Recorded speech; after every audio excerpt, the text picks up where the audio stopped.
Kovai Pudur ashram matric பள்ளியில் சர்வதேச யோகா தின விழா. யோகா தின லோகோ வடிவில் அமர்ந்து யோகாசனம் செய்து மாணவர்கள் அசத்தல்.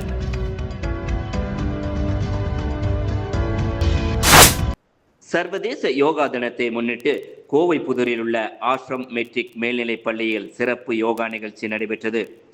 நிகழ்ச்சியில் பள்ளி மாணவ மாணவிகள் 500க்கும் மேற்பட்டோர் கலந்து கொண்டு சர்வதேச யோகா தினத்தின் அதிகாரப்பூர்வ லோகோ வடிவில் அணிவகுத்து அமர்ந்தனர்.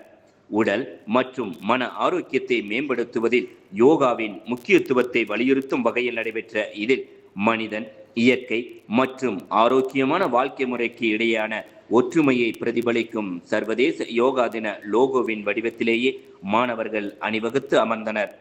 தொடர்ந்து அனைவரும் இணைந்து ஒருங்கிணைந்த முறையில் பல்வேறு யோகாசனங்களை செய்து தங்களது திறமையை வெளிப்படுத்தினர். குறிப்பாக மாணவர்கள் யோகா தின லோகோ வடிவில் அமர்ந்து யோகாசனங்களை செய்து அனைவரின் கவனத்தையும் ஈர்த்தது. நிகழ்ச்சியின் பள்ளியின் தாளாளர் தேவேந்திரன், நிர்வாகி உதயேந்திரன், செயலாளர் ரவிக்குமார், வித்யாசிரம் மழலையர் பள்ளி நிர்வாக இயக்குனர் சௌந்தர்யா, ஆசிரம் பள்ளி முதல்வர் சரண்யா, யோகா பயிற்சியாளர் சதீஷ்குமார் உட்பட ஆசிரியர்கள் மற்றும் பெற்றோர்கள் கலந்து கொண்டு மாணவர்களை பாராட்டினர்.